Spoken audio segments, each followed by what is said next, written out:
রাশেদ প্রধানের বাড়িতে কোর্ট কাছারি থাকতে তার এখানে ইটপাটকেল নিক্ষেপ করে ওখানে টিকটিকি ছিল, বিভিন্ন তেলাচোরা ছিল, ওখানে অনেকে আহত হয়েছে।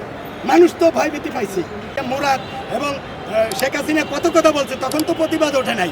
এখন তো মহাবহ হইতেছে, আর মহাবহ আমি এইটারও প্রতিবাদ জানাই যে রাশেদ প্রধানের বাড়িতে কোর্ট কাছারি থাকতে তার এখানে ইটপাটকেল নিক্ষেপ করে ওখানে টিকটিকি ছিল, বিভিন্ন তেলাচোরা ছিল, ওখানে অনেকে আহত হয়েছে। মানুষ তো ভয়ভীতি পাইছে। সুতরাং এগুলি আমি তীব্র নিন্দা জানাই। এই ঘটনার প্রেক্ষিতে যদি আমার ধরে, তাহলে তো শেখ হাসিনা 17 বছরে ফ্যাসিস্ট হয়েছে। তারেক রহমানের যদি সমালোচনা করার জন্য উনি নিজেই বলছে যে আপনারা সমালোচনা করুন, তা আমরা যদি ভাইরাল সিদ্দিকের সমালোচনা একটু না করি, তাহলে ওনাকে 17 মাসে ফ্যাসিস্ট বানায় ফেলবে এই সমস্ত তেলবাজরা। যদিও তেলের জন্য 3 কিলোমিটার 4 কিলোমিটার সিরিয়াল থাকে, এরা পাম দিতে দিতে তেলে তো পাম নাই। এরা তারেক রহমানকে ফ্যাসিস্ট 17 মাসে বানাবে, আপনারা লিখে রাখতে পারেন। কারণ সেটা হলো তারা বলে টলিয়া।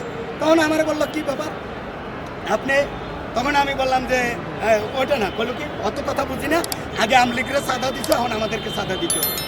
তারপরে আমারে বসাইলো, আমার হুন্ডাটা নিয়ে গেল। এখন সিসিটিভি ফুটেজ কয়েক ঘন্টা থাকে জানি না, আমি সঙ্গে সঙ্গে থানায় গেছি, হাসপাতালে। সিসিটিভি ফুটেজে আছে, আমারে ধরে নিয়েছে। ধরে নিয়ে আমারে প্রথমে 4 জনে বসাইছে ভয়ভীতিতে, পরে কয় আয় কিচ্ছু হবে না।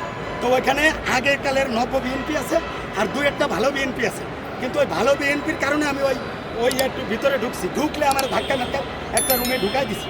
ঢুকাইয়া এখানে কি একটা দেশীয় অস্ত্র শস্ত্র বাইর করে, আর একটা কারেন্টের লম্বা তার আছে, ওগুলি দিয়া শাক মারে। আমি তো চিৎকার করি, চিৎকার করবি না, ওই একটা গান আছে না যে চিৎকার করা যাবে না। তো আমি এর তীব্র নিন্দা জানাই। আমি ভাইরাল সিদ্দিক ডাক্তার কামরুল ইসলামকে যদি এরা যদি চাঁদাবাজির হাত থেকে রক্ষা না করে, তাহলে চাঁদাবাজির হাত থেকে এই মশা মাছি কেউ কোনো প্রাণী মানে বাকি থাকবে না।